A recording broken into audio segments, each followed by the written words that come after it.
There's a reason why when you cry and you're upset and your dog who loves you so much will come up to you and make you feel better. Yeah. You're releasing pheromones and stress hormones that would suggest to the dog something is wrong with mom.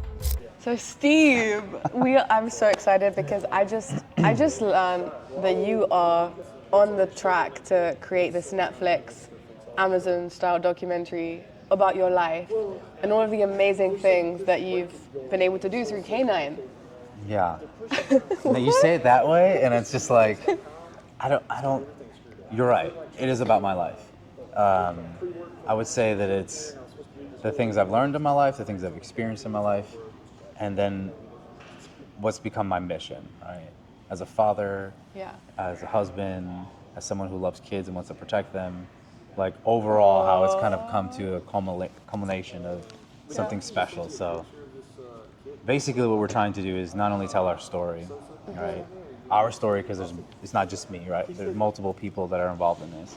Got it. But there will be a very specific call to action that will allow us to help kids, specifically in Texas, and maybe something that that could be copied in other places, which is exciting to think about. Yeah. But like locally, if you want to make change, that's where you want to start, right? So Where you are. Exactly. Like where you're at, where you can smell. But so what is the goal then? If someone's listening and they have no idea on who you are, which might be a lot of people, because the world is big, Yeah, absolutely. what is it that you are trying to achieve? What is Yeah. the mission? Well, the mission is to protect kids with the utilization of dogs.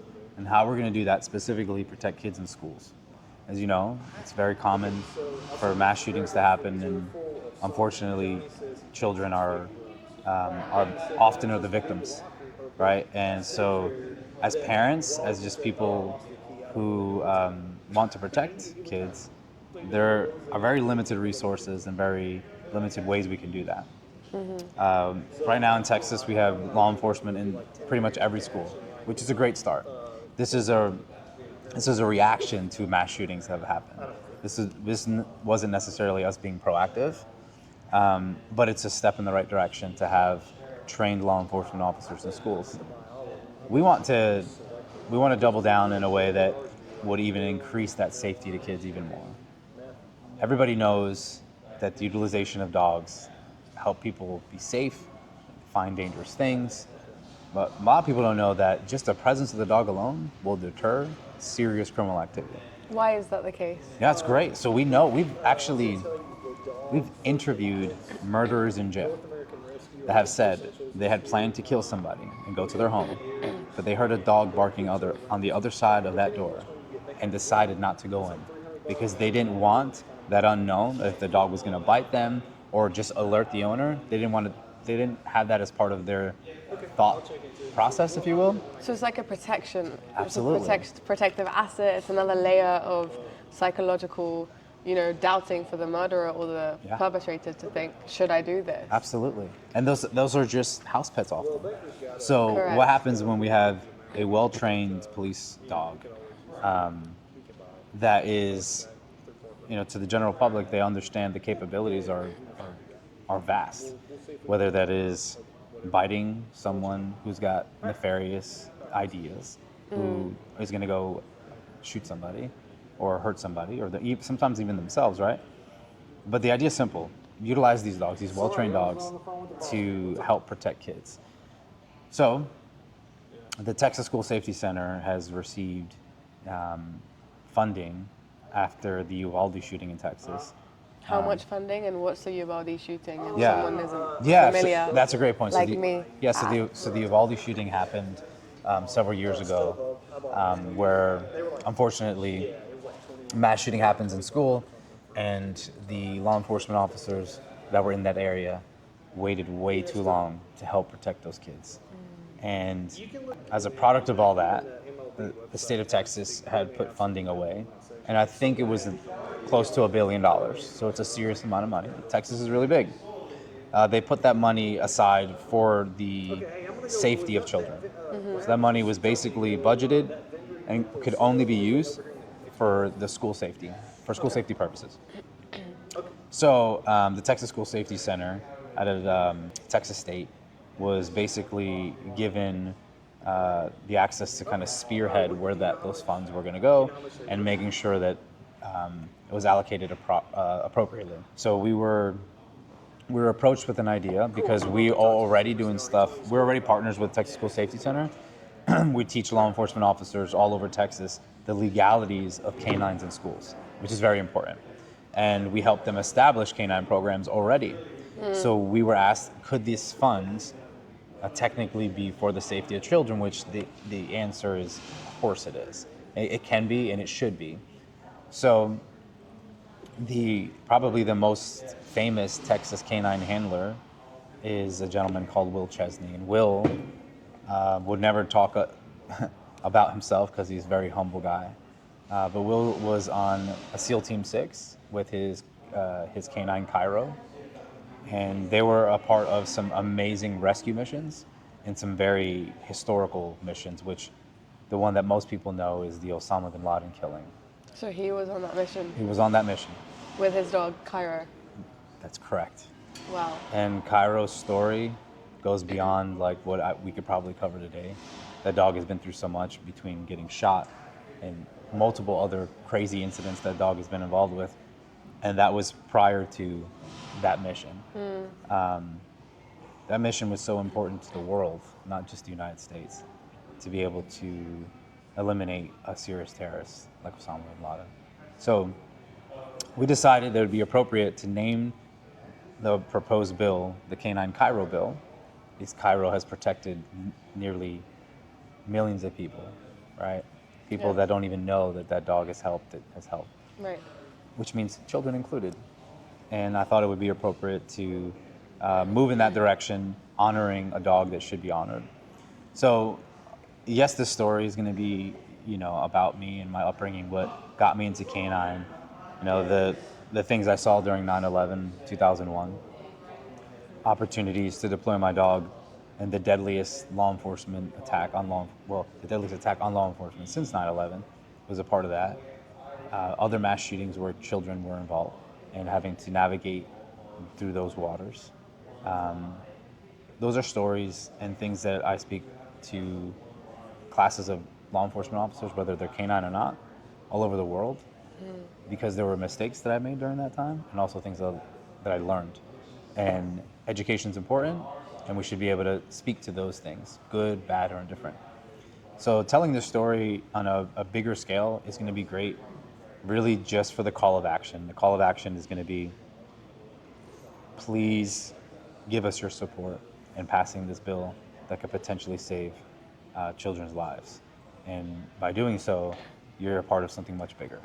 Yeah, that's remarkable. I'm so inspired just by sitting next to you. I'm like, we're orbiting differently right now. But I want to go when you said that your initial entrance into the canine world was at 9/11. Yeah. So can you talk to me about that? Yeah, so during that time, I was in high school, and you were living... I was in where New are you Jersey. from? I was living in New Jersey. Okay, so you're So in the basically area. across the bridge, Yeah. across the George Washington Bridge into New York City. And everyone in that area, every fire department, every law enforcement agency, basically it was a all hands on deck situation. So I was in high school when 9/11 happened with our local volunteer fire crew. We went to New York City, Manhattan specifically, and responded. By the time we responded, it was the following day, so the 12th.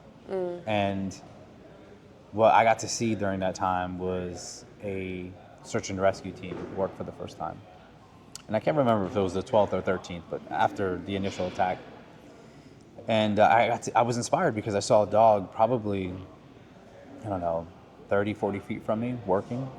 And the handler must have had some type of medical background because the dog had fallen over the rubble and had injured, like a cut, pretty big gash over its ribs. And the handler calmly cleaned up the dog, put the dog on its side, recognized that it needed serious medical treatment, and sutured the dog. Sutured? Yeah. What's that? What does that mean? Like gave it stitches on the side of the road. And the dog got back up and continued working. that was a moment that I'll never forget in my life. It was like a movie scene. I knew then that that's what I wanted to do for the rest of my life, if I given an opportunity. And had you ever considered canine prior to that point? Not even a little bit. What did you think you were going to do, or what was it that you wanted to do? I never even had a dog in my home. I didn't grow up with a dog. You're a cat guy. I'm not even a cat guy. Parrots. Actually, I did have a bird. Oh, you did? Yeah, I did. So it never really crossed my mind. Yeah. But that moment was so impactful. I knew, I talk about it in places where I speak. It was really my first conversation I had with God. It was an ask. If I ever get a chance to do something that meaningful and that impactful, cool, please choose me. Like, I want to do that. And it excited you, inspired you. What was like the feeling that you had when you saw that? It did, because it's interesting when that type of inspiration, and I don't know if you've ever felt this, and I bet you have, where something happens in your life where you're so inspired that it energizes you in a way that is hard to explain. And so you have all these thoughts and all these possibilities that go through your head. You don't really know where they're going to go. You just know at some point in your life, you're going to go from this point to that point. I knew I was going to become a canine handler. I just didn't know how it was going to happen. I had no idea. I didn't have any canine connections. I didn't even know any like people who like dogs. Like I was just a guy in New Jersey looking for a way. And now law enforcement was something I wanted to pursue. And in college, that's what I ended up doing, is pursuing a degree in criminal justice. But the opportunity to work a dog didn't come until years afterwards. So that was September 11, 2001. I didn't get an opportunity to even sit down at a table and talk to someone about seriously working a dog until 2008. So 7 years I was waiting for this opportunity that I knew was going to come. I just didn't know how it was going to happen. And I was, at that time, I was a contractor for the DoD, basically at an Army weapons development facility, an Army base, if you will. And in that specific base, they had decided that it was time for them to get explosive detection dogs for that checkpoint that people have to pass before they can enter the base. So I was a part of a team of people, which was amazing because I could not ask for a better opportunity, to scour the United States for the best vendors for explosive detection dogs. And I get the amazing opportunity to go down to Miami, Florida, and meet, which would be my mentor, Tony Guzman. Okay. And Tony explains. We met him yesterday. You met Bob, which is, so I guess the hierarchy would be like, Tony taught Bob, Bob taught me. If that makes some like one person removed from Tony, if you will. Okay, But that's a he's the elite. Yes, he's like the top guy. So Wow.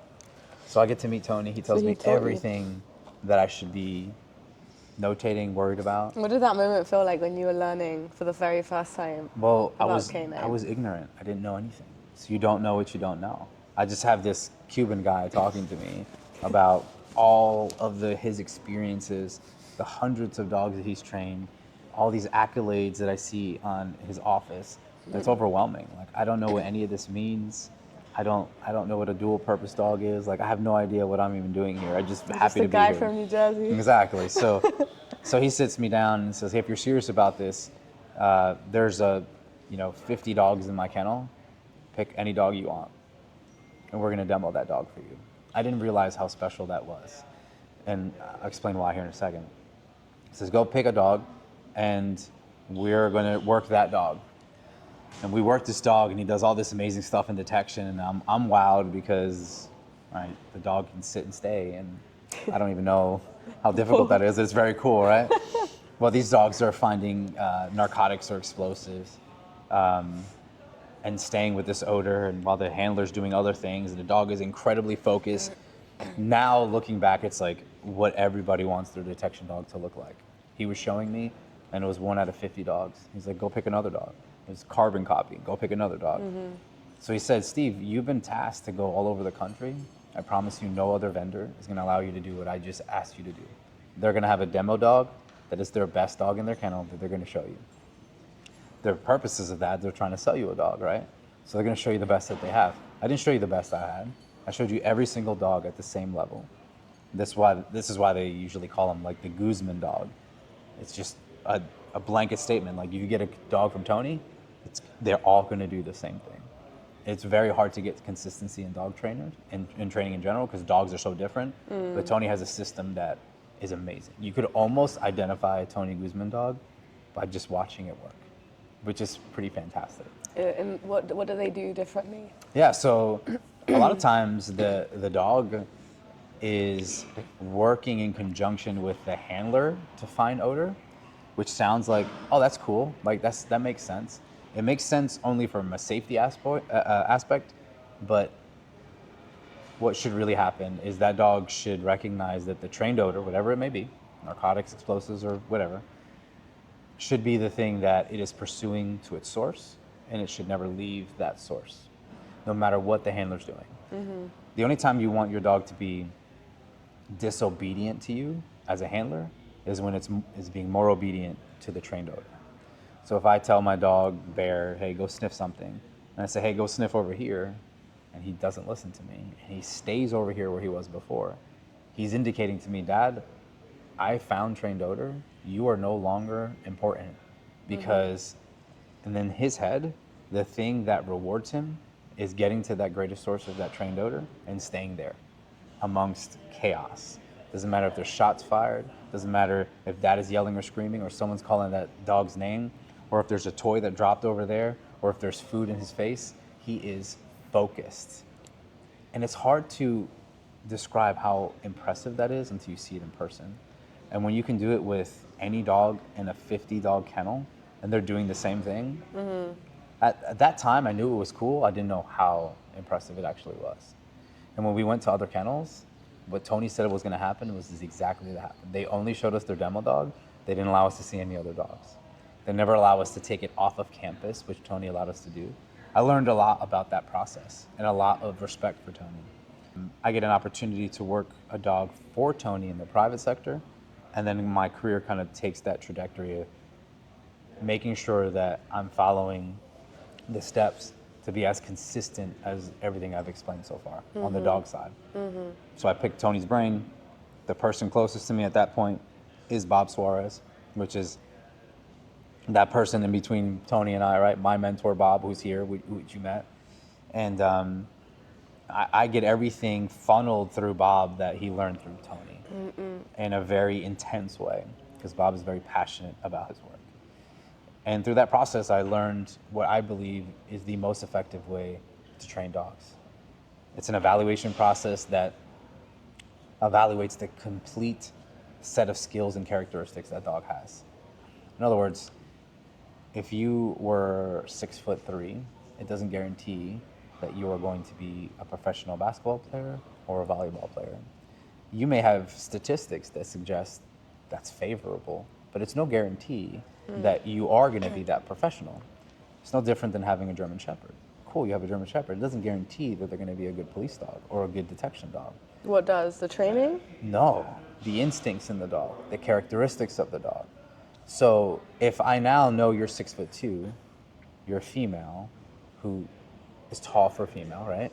And you're athletic, and you have an incredible spirit of competition, and you could jump really high, and you have your hand-to-eye coordination is amazing. All of a sudden, you're like the ideal volleyball player. This is what we should be doing with our dogs. I don't care what they look like. It's cool that they're a German Shepherd or a Belgian Malinois, but who are they at the instinctual level? When I strip that dog down, when God made it, what characteristics does it truly have? We break that dog down to the core, and we start to essentially name those instincts. We basically give them numbers from 1 to 10 or 1 to 100, however you want to do it, and we start to score them. And by the way, just like an adult, you start to change, and your abilities start to change over time. Same thing with a dog. So we get them around 8 months old, and we do this whole markup of tests that give us the most accurate way to determine whether a dog's going to be successful or not. So you're testing their instincts Yes. when they're 8 months old, Yes. so they're puppies, and you're like, these guys are good jumpers. Yes. They're good, like Everything. That's crazy. And even internally, like the dog's perspective of the world. Is he super defensive of everything, or is he confident? What's a classic test of your testing for like defensiveness in Yeah. 8 months? Yeah, so if you put a harness on a dog and you tie that harness to a tree, or you call it back tying, and you challenge that dog with something that it wants, is it going to push forward, or is it, so it's going to get to the end of that line, it's only like 6 foot or 10 foot, it's either going to get to that line and continue to try to push forward even though it can't. It's reached a limitation. That dog's willingness to continue to push forward, even though the limitation has been assigned. They can see my paws can't go any further. Right. The fact that they're still willing to dig and move forward That and resilience, try to, like keep going. That's a start. And that shows you that The dog's tenacity to engage with something, whether it's a toy or food, probably a toy, is incredible. It's also what we call hardness, which is a psychological trait. Like after a potential negative thing happened to you, how well do you recover? So when he gets to the end of that harness, his shoulder muscles start to get sore because he's hitting them. It's not going to hurt him per se, but it definitely is pushing him back. So the fact that he's willing to continue to do that, at his hardness level, that score would be rather high. So there's instincts and there's psychological traits. We kind of dump them into 2 categories. We isolate each one of those categories within instincts and psychological traits. We basically score them, and then we have a markup, just like a doctor looking at a patient. Like, these are your blood levels. This is what I'm looking at. This is our goal. Is it possible? So that level of attention to detail, I've not seen anywhere else in the world. And we've taken that philosophy, and by the way, it takes much longer to do than simple tests that you typically see, like throw a ball in some high grass and see if the dog will hunt for it for a long time. That is a generic test that you see a lot of people do, but it's limited in scope on what it actually tells you. It's good, it's a legit test, but if that's the only test you're doing, it's not. It's going back to, well, she's 6'2", she's got to be a volleyball player. Well, what about everything else, right? There's so much that goes into being a volleyball player. Did you ever play volleyball? I don't know why you strike me as a volleyball player. See, I'm wrong. I should though. No? Wait, I'm thinking I should go back to just start volleyball. Yeah. Why not? Why not? It's not a very common sport though in England. No. No. And here in the States it is. And then Yeah. like in Puerto Rico, where I'm from, very big. It's a popular female sport. Yes, it is. Right? Yes, it Yeah. is. Yeah. Well, So- that is just blowing my mind. I think Canine is so cool, and I don't think it's spoken enough about. So I love the project and your mission, because it's going to raise awareness for the children, for the goal of the legislation, but also just raising awareness for more people that might not know about what these dogs are doing and can do. For sure. And let me ask you this, like to close this awesome podcast conversation, what do you think the future of Canine is? And if you could put it, let's say we're at 0 to 10, how much are we using the power of Canine today in 2025? It's a great question. So let me start off with where I think Canine is going to be in 5 years. So we're in 2030, 5 years from now. So yeah, 5 years from now, there's going to be an incredible merging of AI and dogs, which is going to be very important.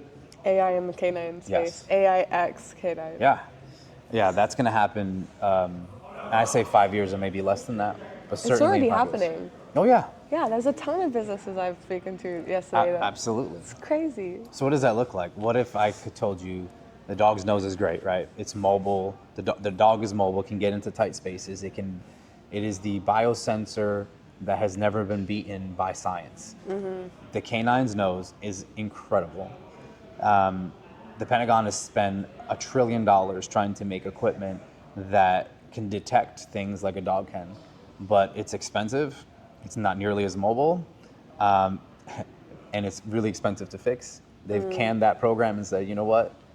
The dogs are better suited for this application. So it doesn't mean that there's not a spot where canines and robotics will be kind of merged together. So in 5 years, a couple things will happen. You'll have AI technology that could be attached to the dog that will be able to determine the volatile organic compounds in that area real time to the handler. So now the dog will get you in an area and the AI system will tell you there's marijuana in that area, there's cocaine in that area. Before the dog can even pinpoint it, they'll be able to do that for sure. That's, I think, in 5 years, we already know that there's movement in that area. Just like anything else, technology now and technology in 5 years is night and day. If you just look back 5 years ago from today, Yeah. it's night and day. ChatGPT wasn't a thing used at that level that we use it. I've seen you use it at least 10 times. It's my go-to. Yeah, for nearly best everything, friend. right? Yeah. And it should be. It's got limitations, and it's always getting better. Is it ChatGPT 5 that we're on right now? Yes. That's incredible, the things it can do now, and the computing process and how quickly it can do things is mind-boggling. So you mix that with the ability of the dog to get you places, and in conjunction with the dog, remember we have the ability to implant microchips in humans to help them with disabilities, right? The Elon Musk, what is the microchip? What is it called again? It's an AI microchip that goes into the brain that helps. No. I don't forget what it's called. It'll come to us. But there's already Elon Musk, if you're watching this, love you. pretty incredible. I mean, what he's doing is incredible, right? It'll come to me. I forget the name of it. But it helped people with disabilities be able to move things with their mind. So it's like this technology where someone who's disabled, who doesn't have the ability to move their arms, now able to create things with his mind by looking at a screen. And it's Nuts. incredible. Yeah, it's absolutely incredible. Incredible. So how does that look like for dogs? What if we can communicate better with our dogs through AI chips? What if I can tell my dog, without having to yell, hey, turn to the right, turn to the left, sniff that seam, you missed that seam. Tell him that he's on the right path, or tell him to wait, or tell him to be quiet from a distance in a way where we've never seen before. That opens up the possibilities in a way that we don't even understand. We truly don't understand. It's Tuesday, August 26, 2025. In 5 years, let's see if this ages well and see exactly what the dogs can do in conjunction with AI. It's exciting. So for guys like me, that means I have to be ready. So when that stuff hits the ground, that I am understanding its limitations, what it can do, any safety issues, and speak always as an advocate for the dogs. Is this responsible? Has it been doing correctly? Has it been tested effectively? That's my position when it comes to that. I invite the technology, but I know that the technology will always have caveats that we have to be transparent about. So I'm excited at what that looks like. It's going to be a very interesting time for sure. That's so cool. Yeah. There's a lot happening right now. It feels like we're at the cusp of a lot of newness, and with all the businesses here and everyone that works in this industry, it's like the perfect playing ground for everything to start. And tomorrow, what is it that you're going to be talking about? Who is it that you're talking with and doing a workshop or a conference? Yeah. So the title or the topics that we're going to be talking about is basically the science of canine detection, and it is headed by Dr. Furton, who is an absolute beast. He is the legend who has done more scientific studies that have the name on it than any person that I know of. He is he runs the Global Forensic Justice Center out of Florida International University. So any Panther fans out there, you know who Dr. Furton is. He was the dean at one point as well, but now he's focused really on the science, back to the science. And so he, along with another doctor, Dr. Frank, and I had teamed up in the past to answer the question, can a marijuana-trained dog discriminate between the odors of hemp, which is cannabis, and marijuana, which is cannabis? They're both cannabis. How can a dog decipher between the two? Well, why is it important to decipher between hemp and marijuana if they're both cannabis? It's incredibly important because one is legal and one is illegal. There you go. So in Texas, marijuana is still illegal. In parts of the country, marijuana is still illegal. But in all 50 states, hemp is illegal. Technically speaking, our dogs should not alert to hemp since it's an illegal substance. So if you're carrying a hemp product in your car and you get stopped by the police and they run their dog and the dog alerts to your car, you can make the argument that that dog violated your rights potentially because it was trained on something that's legal. It's no different than if I said, I'm going to train a dog to sniff out cell phones. You're probably going to have a cell phone if you're driving. That means my dog is going to alert every time, which means I get the ability to conduct a probable cause search of your vehicle. It's not right. We know that's not right. Most police officers, especially in the canine industry, are not in it to violate people's rights. They want to uphold those rights. So how do we uphold those rights in a situation where hemp and marijuana are both cannabis? It's time for a scientific study. It's time to see if it's possible. So how about starting in the lab to take the headspace of both and seeing if there's a difference? Well, we saw differences there, but not enough to say if the dog would be able to decipher.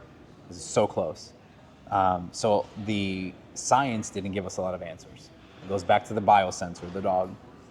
We introduced dogs to marijuana as a control, and they alerted. Great, you're a marijuana dog, you should alert to marijuana. Then we introduced them for the first time in their lives, 8 different hemp samples. And there was about 23 dogs in the study, 24 I think actually.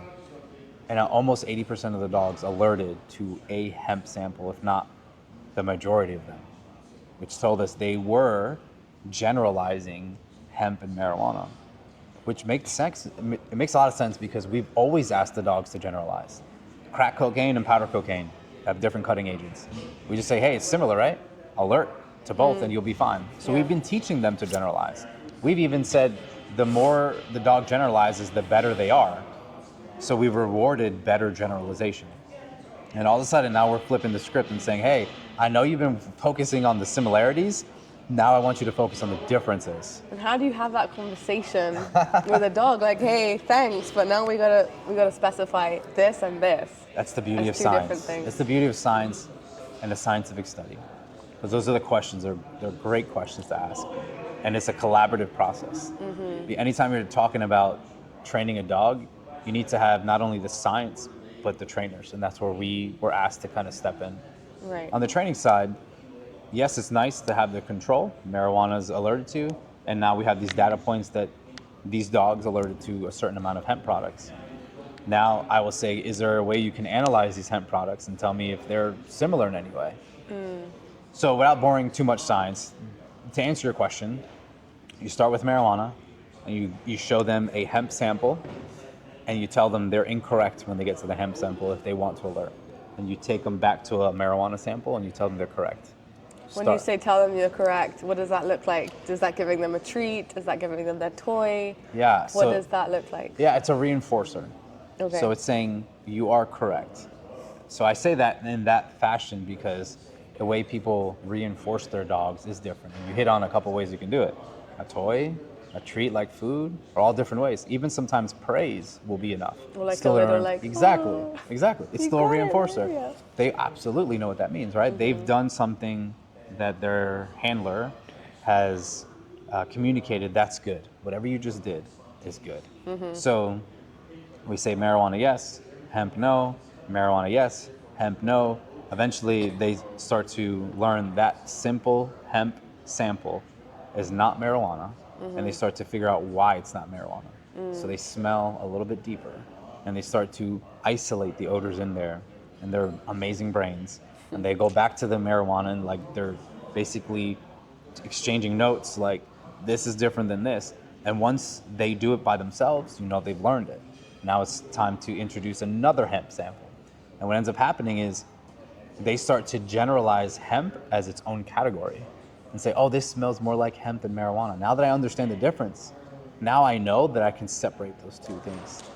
So it's done in a way that I wish the dogs can like communicate with us, like spoken language, because that would be amazing. Yeah. But we know that they can do it. We've had over 75 dogs go through our study in the last 5 years. We haven't had a dog show it an inability to do it. which shows how incredible these dogs are. Because we were fully expecting to see dogs not be able to do it. But every single marijuana trained dog in the United States that we put through this, in Texas, Georgia, and Wisconsin, have all had success, which is incredible. And all this does is ensure that we're not violating anybody's rights, while simultaneously learning about a lot about our dogs. Right. Like there were some real amazing statistics that prior to the study, I was completely wrong about. I had a notion that if you and I were trained police dogs and we were introduced to the same marijuana sample, that when you and I both smelled the hemp samples, we would alert to the same hemp samples. Why? Because you and I were both introduced to the same marijuana sample. That could not be further from the truth. But instead, what I found out is you and I are police dogs. When you smell marijuana, you're picking up different things in that marijuana that to you is what would verify marijuana to be marijuana. Is what makes up marijuana to you when you smell it is actually different than what makes it up for me. So if there's 10 different particles, let's just say parts of marijuana, right? I mean, you pick up on 1, 2, and 3. Well, I pick up on 7, 8, and 9. 7, 8, and 9 is what marijuana is to me, but 1, 2, and 3 is what marijuana is to you. So the hemp samples that have 1, 2, and 3, you're going to alert to, but they mean nothing to me. But we were taught on the same marijuana sample. We always thought dogs were super linear in that fashion, that they would do it the same way every single time. They're so unique. They're more like humans every single time we do a study. They're so different. Yeah. So that's what we're going to talk about in our class tomorrow. Blow. Yeah. So that's what we're going to talk about tomorrow. So interesting. And we get to do a demonstration, which is always cool to get a dog actually there. So we're going to pass out these hemp samples, because if I gave you one right now, you would bet everything that it's marijuana. I would put it in your hand. You would see it's a bud. You would smell it. If you decided to smoke it, which would be legal because it's a legal substance, it is cannabis. Yeah. I've been working in narcotics for 16 years. I still can't tell the difference visually or just by smelling the difference between hemp and marijuana. So the real slam dunk for us is that the dogs can, and that's really, really important. The nose can. The nose knows. I knew you were gonna say that. The nose knows. I love it. I love it. Okay, well, to round this up, what is something that you're working on and you want to see happen in the next 6 to 12 months? Well, I want this documentary to be done. The documentary is super important because anytime anybody is representing parts of your life, you want to make sure they're accurate. That's like super important. Yeah, I mean, this is your story. Yeah, like I could care less about the dramatics or the Hollywood-esque twist to things. I think the story in it by itself is the story that needs to be told. If someone wants to do something with it and Hollywood wants to make a movie about it later on, let them do that. That's not my purpose. My purpose is to show, again, not only the things I've been exposed to, but the mistakes that I made through the process. It's arguably more important for this industry is to hear about the mistakes, so other people don't make the same mistakes.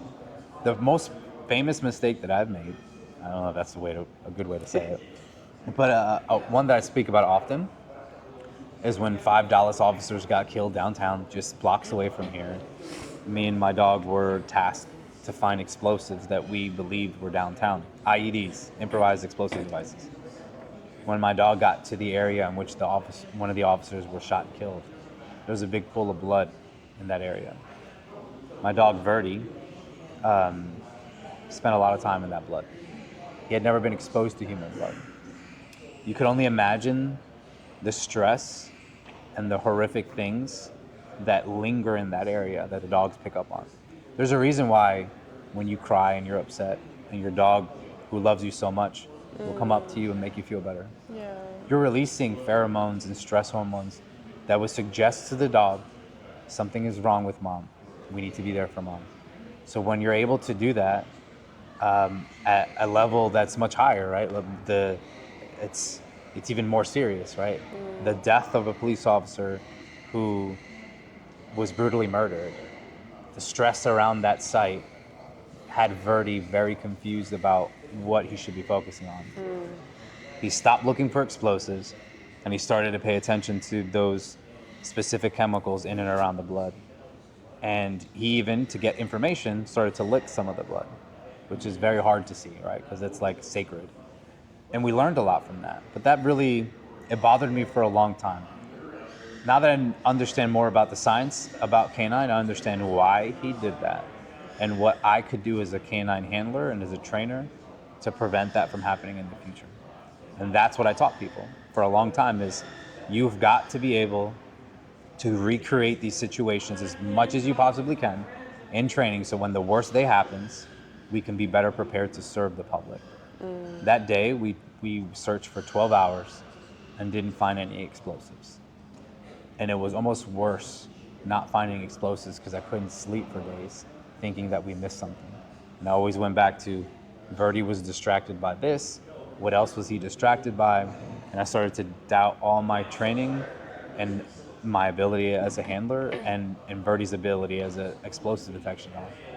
We learned a lot from there. We also didn't miss anything. There was nothing there, which is a huge relief. But I never want to be put in that situation again where I felt ill-prepared for a very serious situation. So the Aurora shooting in Colorado, which would happen at a movie theater, the dogs had an issue there because there were food reward dogs. And what do you think was on the ground in a shooting? Exactly. There were little vacuum cleaners before they became explosive detection dogs. They ate everything first because they weren't trained to ignore that stuff. So anyway, we have a lot to learn about dogs. And if there's a way they could communicate some of that, it would be a lot easier. But, yeah. It's funny, like at like a basic level, I mean, they have this extensive training and they're super powerful and intelligent. But in that story where they arrive at the, at this crime scene and there's popcorn on the floor and the first thing they do is like they're a dog. Eat popcorn. It's like it's kind of hilarious in a kind of messed up way. But the interesting thing is we can prevent that through training. We got to recognize that as an issue first before we can address it.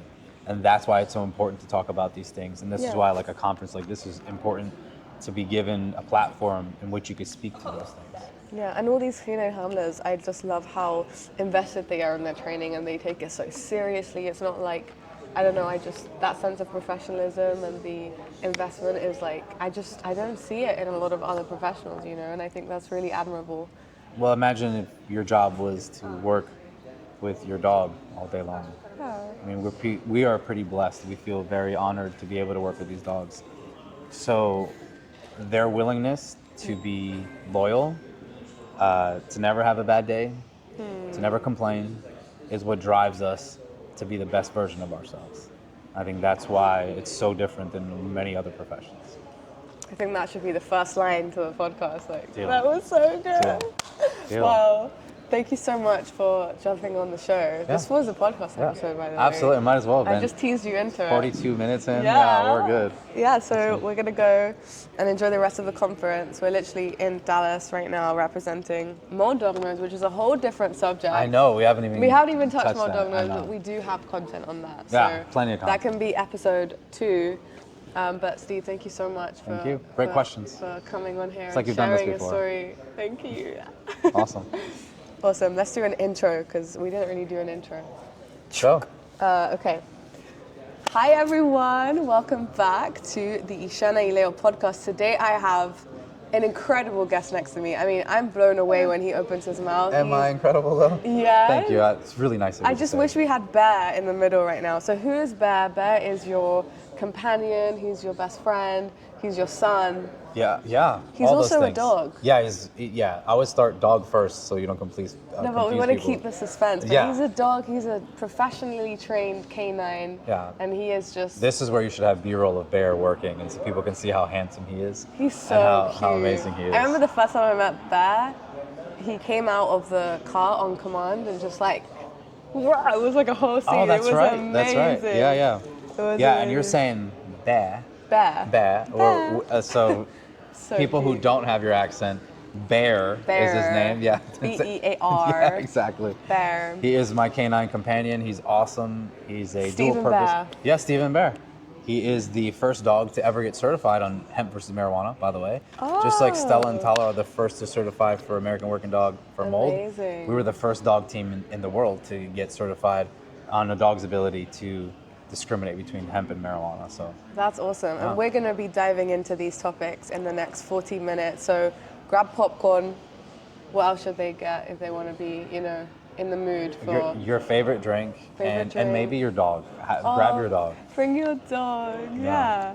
And sure. just get ready because we're going to talk about so many interesting points in the canine world. And for someone that doesn't come from this, I really had no exposure to dogs or canines coming from the UK.